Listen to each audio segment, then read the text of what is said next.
오늘은 마가복음 네 번째 시간입니다. 마가복음 네 번째 시간으로 마가복음 1장 16절부터 34절까지 있는 말씀을 가지고요. 본질로부터 흘러나오는 능력, 본질로부터 흘러나오는 능력이라는 점을 가지고 하나님 말씀을 함께 나누도록 하겠습니다. 우리가 계속적으로 이 수요일 회복 예배 때마다 보고 있는 복음서는 마가복음입니다. 이 마가복음은 다른 복음서와 조금 특이하게 이 마가복음을 시작하면서 마가복음의 주제 혹은 마가의 개인의 신앙의 고백을 담아 1장 1절에 이렇게 기록해 놓았습니다. 하나님의 아들 예수 그리스도 복음의 시작이라.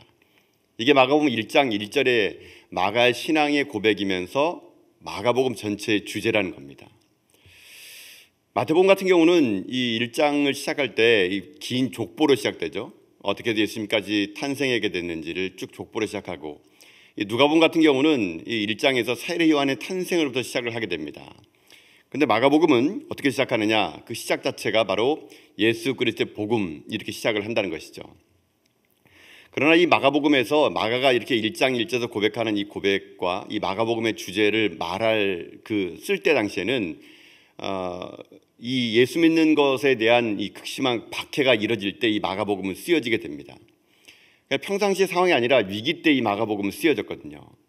그 당시에 그 누구도 황제 외에는 퀴리오스, 주가 있을 수 없었습니다. 만약에 황제 외에 다른 퀴리오스, 주를 고백하게 되면은 그는 잡혀서 죽음을 당하게 될 수 있는 그런 절대절명의 위기 속에 마가는 고백합니다. 하나님의 아들 예수 그리스도 복음의 시작이라고. 예수님이 누구냐? 그가 세 가지로 얘기하죠. 하나님의 아들이라는 겁니다. 또 그분이 누구냐? 그리스도라는 거예요. 메시아라는 겁니다. 그리고 또 그분이 누구냐? 바로 복음 자체라는 겁니다. 그러니까 예수님에 대해서 세 가지를 얘기하면서 그분만이 진정한 하나님의 아들이고 그분이 메시아이시고 그분이 복음 그 자체다라고 선포함으로 인해서 마가복음은요, 복음서 중에 가장 짧은 복음서임에도 불구하고 많은 복음서에 영향을 주게 되고, 그 당시 박해로 말미암아 죽음 가운데 두려움 속에 있는 자들에게 진짜 복음, 진짜 예수 그리스도가 누구인지에 대해서 그들이 목에 칼이 들어오더라도, 그리고 사자밥에 던져지더라도, 기름 가마에 끓은 가마에 던져진다 하더라도 이 신앙의 고백을 함으로 말미암아 어떻게 되느냐? 그 당시 많은 영향력을 주는 그런 일들이 이 마가복음을 통해서 이루어졌다는 것입니다. 저는 이 마가의 이 신앙의 고백, 예수님의 누구인가? 복음이란 무엇인가? 바로 그런 선명한 그런 정체성에 대한 것이 확실히만 된다면 저는 오늘날 우리들의 인생의 삶도 누군가에게 영향을 줄 수 있는 그런 믿음의 사람들이 될 거라고 저는 확신합니다. 여러분 인생의 삶이 1장 1절이에요. 오늘 이 복음서가 되어야 됩니다. 여러분의 인생의 맨 처음의 시작은 예수 그리스도가 누구인다는 확신을 가지고 살아가야 됩니다. 진정한 복음이 무엇인지, 하나님 아들 예수 그리스도 복음의 시작이 여러분 인생의 1장 1절이 된다면 여러분의 삶은요, 반드시 누군가에게 영향력을 주는 믿음의 종들이 될 거라고 저는 확신합니다.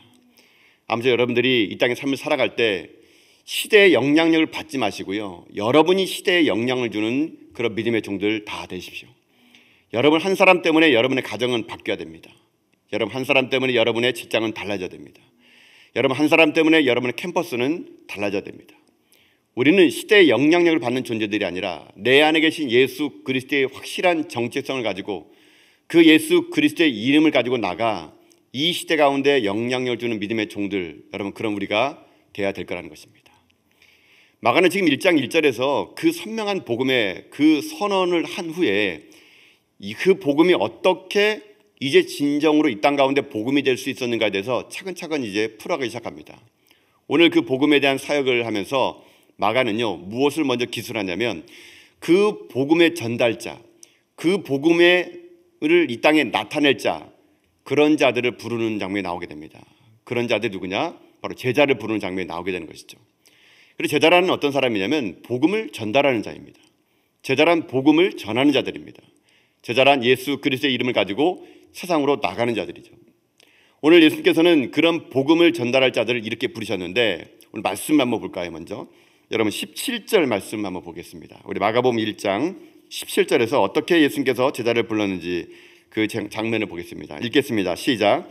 예수께서 이르시되 나를 따라오라. 내가 너희로 사람을 낚는 어부가 되게 하리라 하시니. 시몬과 그 형제 안드레를 부르는 장면이죠. 또 20절 말씀 볼까요? 20절 말씀 함께 읽겠습니다. 20절입니다. 시작. 곧 부르시니 그 아버지 세베대를 품꾼들과 함께 배에 내버들고 예수를 따라가니라. 세베대 아들 야고보와 요한을 부른 장면이 여기 나오게 되는 것이죠. 예수님은 이 복음의 전달자, 복음을 전할 제자들을 어떻게 하느냐? 부르셨습니다. 부르신 자들, 그런 자들이 제자인 것이죠.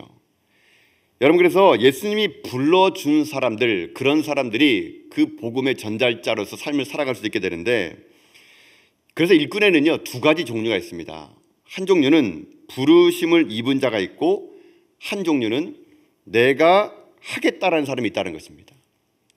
참 구분짓기 애매모호한데요, 우리 그리스도인들은 어떤 인생이 되냐면은 부름받아 일하는 일꾼들이 돼야 된다는 겁니다. 내 힘으로 하겠다라는 사람은요, 처음에는 그것이 용기로 시작됐지만 어려움이 다가오면은 포기해버립니다. 그러나 부르심을 받은 자는 어려움보다 끝까지 가게 되어 있는 거죠. 이걸 이렇게 한번 예화를 한번 들어보겠습니다. 제가 이제 축구를, 만약에 축구 선수다 그럽시다. 제가 축구 선수라면 제가 국가로부터 축구 선수 대표로 부름받은 거예요. 예입니다. 예. 그러니까 만약에 국가로부터 제가 축구 선수로 부름받았어요. 와서 축구 선수 월드컵 대표로 나가라고. 국가로 부름받았잖아요. 그럼 제가 국가대표잖아요.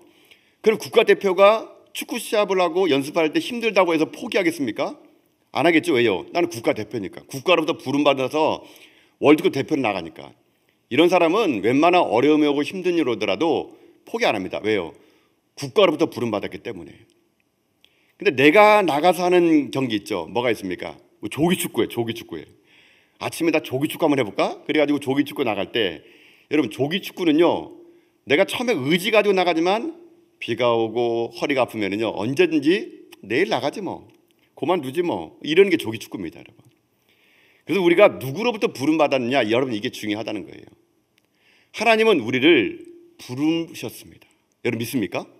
여러분 하나님 부름받은 거 믿습니까? 여러분이 우리가 왜 참된 예수 그리스도의 복음의 전달자, 왜 제자로서 삶을 살아가는데 힘이 하냐 그러면요, 우리에게 이 소명의식이 희미하기 때문에 그런 겁니다. 많은 사람들이 하나님이 여러분을 불렀는데도 불구하고요, 여러분들은 속으로 나는 아니야 라고 생각하는 거예요. 그렇지 않습니다, 여러분. 하나님은 여러분의 이름을 아시고 여러분을 모태 때부터 조직하셔가지고, 하나님은 여러분 이 땅에 태어나기 전부터 여러분을 아시고 하나님 여러분 이 땅에 부르셨다는 얘기예요. 그것을 소명이라고 부릅니다. 여러분 소명 받으셨습니까? 거의 눈만 깜빡깜빡 하시고, 마스크를 썼다는 이유만으로 이렇게 입모양 모르니까 이게 전혀 알 수 없는 방법인데, 여러분 소명이라는 건 뭐냐면 부름 받은 거예요. 쉽게 말하면 콜링이에요. 여러분 우리 중에 하나님에게 소명 안 받고 이 자리에 온 사람이 있을 것 같습니까? 아닙니다, 여러분. 하나님이 내 이름 불러주시고 나를 구원해 주신 거예요. 그게 소명이에요. 우리는 모두 다 내 발로 여기 온 것처럼 느껴지지만 하나님의 치밀한 계획 속에 우리는 하나님에게 소명받아 이 자리에 온 사람들, 그게 바로 우리라는 것입니다. 여러분 이것을 잊지 말라는 얘기예요. 여러분은요 국가대표 이상의 선수들이에요. 하나님이 여러분에게요 소명으로 주셔서 하나님의 일꾼, 복음의 전달자로 여러분을 불렀다는 얘기예요. 우리는 다 그런 존재라는 겁니다. 내가 위대한 게 아니라 나를 부른 하나님이 위대하기 때문에 내가 위대한 존재가 되는 거예요. 우리는 이 하나님으로부터의 부르심의 이 소명의 의식을 확실하게 가질 때 내 삶을 통해서 하나님이 이 시대에 영향력 있는 그리스도를 우리를 만들어 간다는 것이죠. 그러면 소명받은 우리들에게는 어떤 일이 있을까요? 우리들에게는 사명이 있게 되는 겁니다.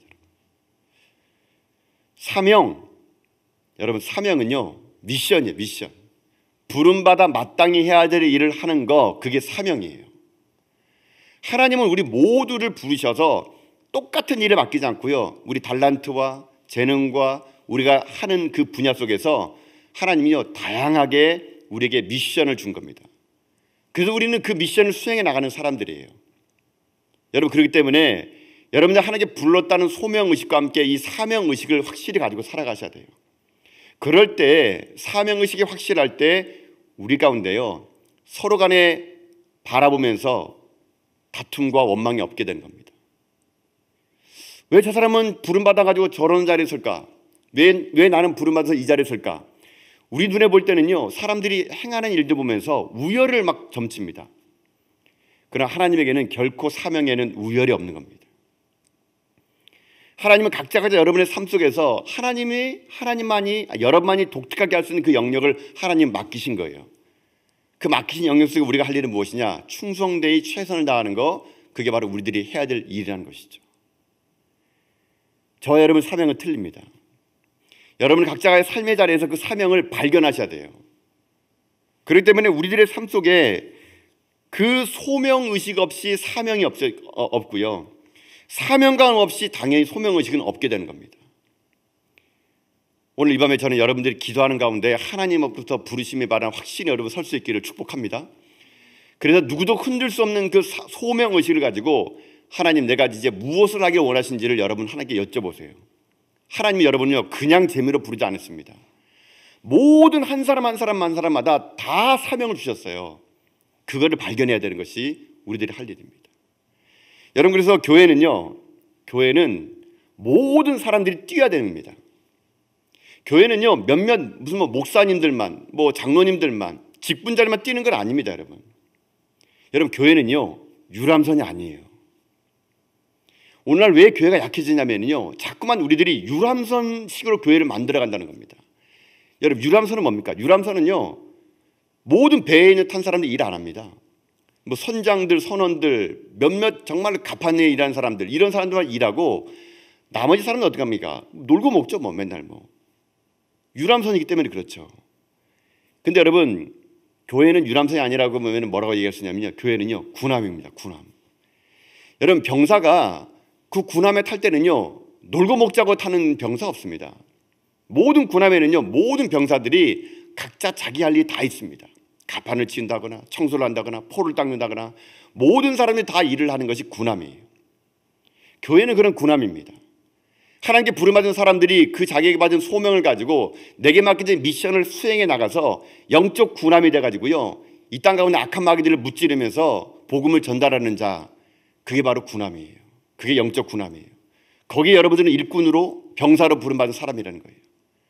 우리가 그 일을 충실하게 해 나갈 때 여러분, 이 시대에 우리를 통해서 하나님의 역사는, 복음의 전달자는 이 땅 가운데 구석구석 흘러갈 수 있게 된다는 것이죠.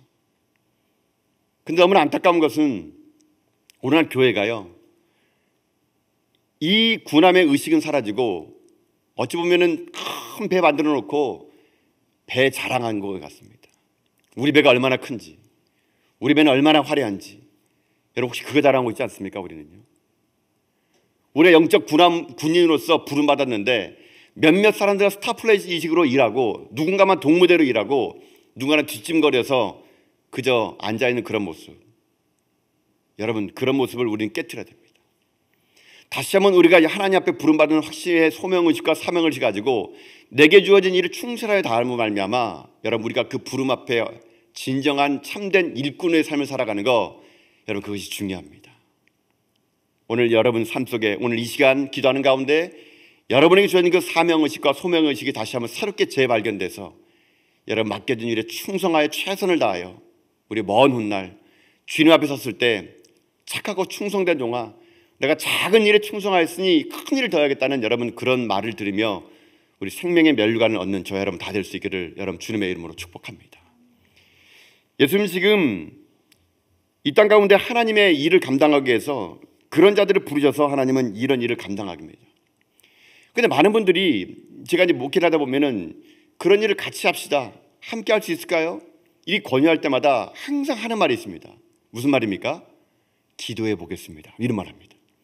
집사님 순정 한번 하시겠습니까? 목사님 기도해 보겠습니다. 기도해 보겠다는 말은 무슨 말입니까? 안 하겠다는 말입니다. 근데 목사님 얼굴에 면상해 놓고 못합니다 이렇게 못하니까 기도해 보겠습니다. 믿어요. 목사님들은 다음 주 혹시 생각해 보셨습니까? 기도해 보겠습니다. 또 물어봐요. 한 3번 물어보면 그때 짜증냅니다. 기도해 보겠습니다. 지금도 기도하는 분이 계세요. 지금도. 대부분의 사람들이 그 사명을 함께 하자고, 그 영적인 군함에서 함께 하자고 그럴 때 대부분의 하는 말들은 저 너무 못합니다. 저는요 못해요. 저는 그 일 할 수 없어요. 저는 약해요. 이렇게 얘기합니다. 그때 제가 하는 말이 있습니다. 그러니까 하는 겁니다. 여러분, 주님께서 오늘 제자를 부르실 때 정말 복음의 전달자라서 확실하게 된다면요, 회당에 있는 랍비들을 썼겠죠. 그 당시 종교 지도자를 불렀겠죠. 하나님의 말씀 앞에 있는 레인을 썼겠죠. 그러나 오늘 부른 제자들의 모습은 어떻습니까? 너무나 보잘것없고 나약한 사람들을 부르는 겁니다. 이 부르심에는요, 하나님의 의도가 있다는 것입니다. 여러분, 하나님은요, 약한 자를 통해서 하나님의 일을 감당하신다는 겁니다. 할 수 없다는 자를 통해서 하나님이 하셨다라고 고백하게 만든다는 얘기예요. 하나님은 어찌 보면 여러분들이요, 일부러 약하게 만들고요, 못하게 만들 수 있습니다. 왜요? 그래야 온전히 하나님의 능력이 그로부터 나가기 때문에 그런 거예요. 하나님의 사역의 원리는요, 부르심의 원리는요, 강한 자를 부르는 것이 아니라 약한 자를 불러서 하나님의 일을 감당케 한다는 것입니다. 오히려 강하다고 느껴지면 하나님은요, 그를 약하게 만들어서 부르십니다. 내가 뭐 하나 할 수 있다라는 사람은요, 쓸 때는요, 어떻게 하느냐, 그걸 완전히 깨트려 버려가지고 할 수 없다는 말을 하게끔 만들어서 부른다는 얘기예요. 사도 바울 보십시오. 사도 바울이 얼마나 능력 있는 자입니까? 그의 출신 배경, 그의 능력, 그 누구도 감히 그 사람을 따라갈 사람이 없어요. 그래서 주님께서 어떻게 합니까? 그가 할 수 없게끔 만들어 버립니다. 그리고 바울을 통해서 하나님 역사를 만들어 갔다는 것이거든요. 그래서 여러분 약할 때 부름받은 건 그건 확실한 하나님의 증거입니다.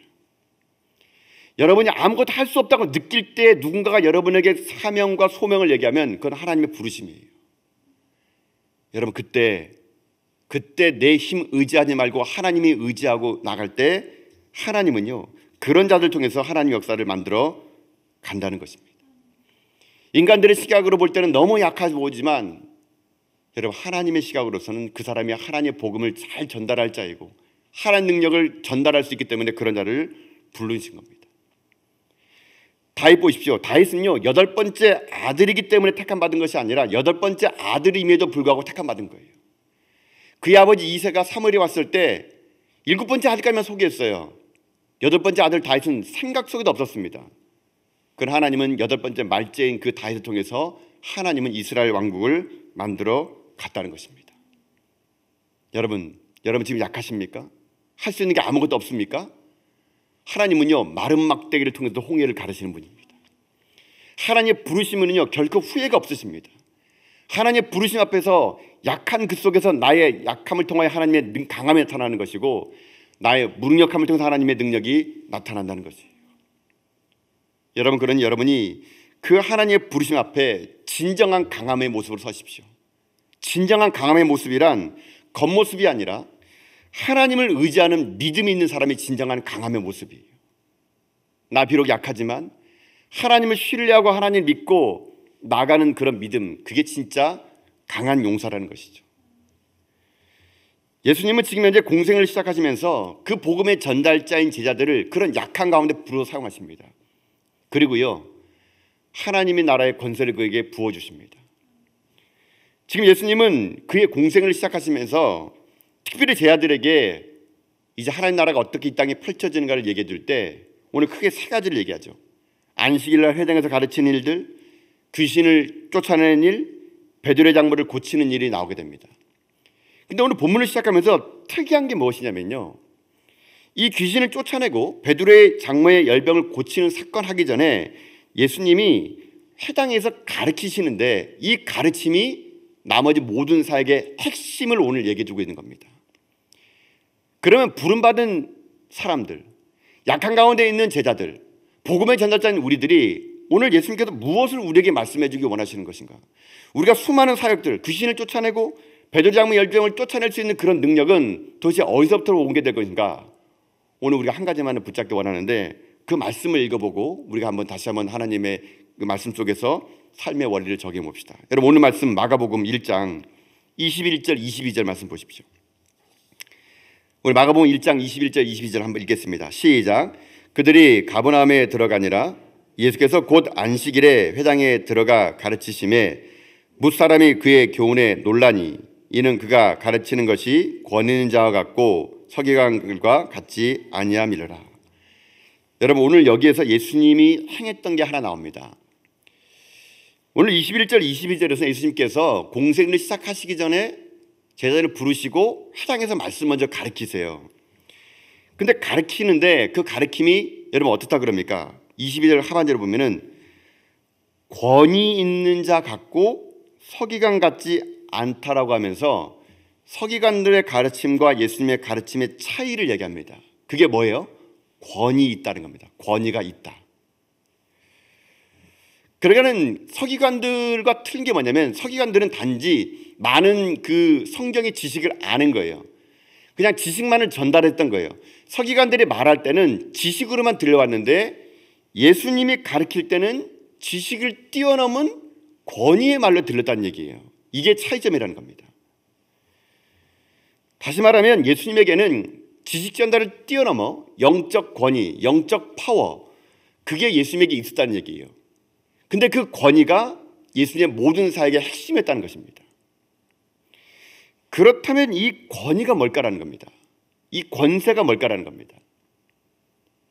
여러분, 이 권위, 권세라는 이 말이요, 원문에 있는 것을 좀 더 한국말로 잘 풀어 설명하면 이런 뜻이라고 합니다. 본질로부터 흘러나오는 그 무엇, 이것이래요. 권위가 본질로부터 흘러나오는 그 무엇, 이것이 권위래요. 권위. 그러니까 권위라는 것 자체는 어떤 본질로부터 흘러나와서 내가 그것을 소유하게 되면은 그 사람에게 권위가 있다라고 말한다는 겁니다. 그러니까 권위와 권세는 그냥 나오는 게 아니에요. 내가 만들어내는 게 아닙니다. 어떤 본질로부터 흘러나오는 거예요. 흘러나오는 거. 본질과의 만남, 생명과의 만남, 그 본질과의 만남을 통했더니 그 본질로부터 흘러나오는 것이 나로 하여금 능력 있게 나가는 거, 이게 바로 권위 있는 자라는 겁니다. 그럼 그 본질은 뭘까요? 예수님에게 있을 그 본질은 무엇일까요? 그것은 바로 하나님입니다.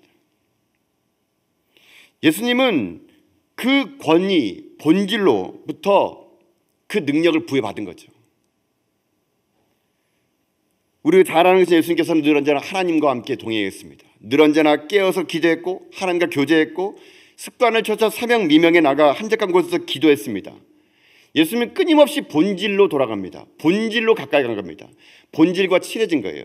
그랬더니 그 본질로부터 나오는 흐르는 능력이 권위가 되어 세상 사람들과 다른 능력 있는 일들을 감당해낼 수 있었다는 것입니다. 여러분, 이것입니다. 오늘 우리들이 진정한 이 땅 가운데 하나님의 부름받은 소명자의 삶을 살아가고 사명자의 삶을 살아갈 때 있어서 우리가 회복해야 될 것이 이 권위예요. 예수님은 이 권위를 우리에게 주셨습니다.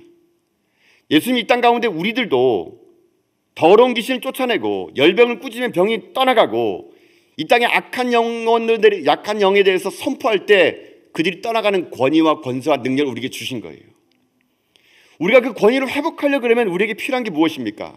끊임없이 우리가 하나님에게 가까이 나가는 거예요.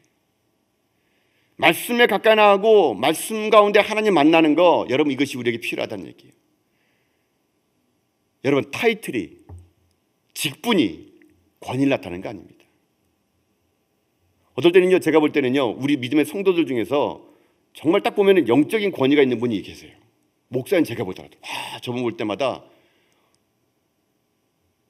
여러분 그런 존재가 돼야 됩니다. 직분이, 타이틀이 그 사람의 권위 나타나는 거 아니에요. 여러분들 안에 정말 하나님과의 친밀함, 말씀과의 친밀함, 본질로부터의 능력을 소유한 자가 그 자가 진정한 하나님의 복음의 전달자가 된다는 얘기예요. 그런 흘러넘치는 하나님의 사람들, 그런 자들 통해서 하나님은요, 이 땅에 진정한 복음을 전달하기 원하는 거죠. 이렇게 됐을 때 어떤 결과가 나타나느냐? 여러분 25절부터 27절 말씀 한번 읽어볼까요? 그 권위 있을 때 이런 결과가 나타납니다. 25절부터 읽겠습니다. 시작.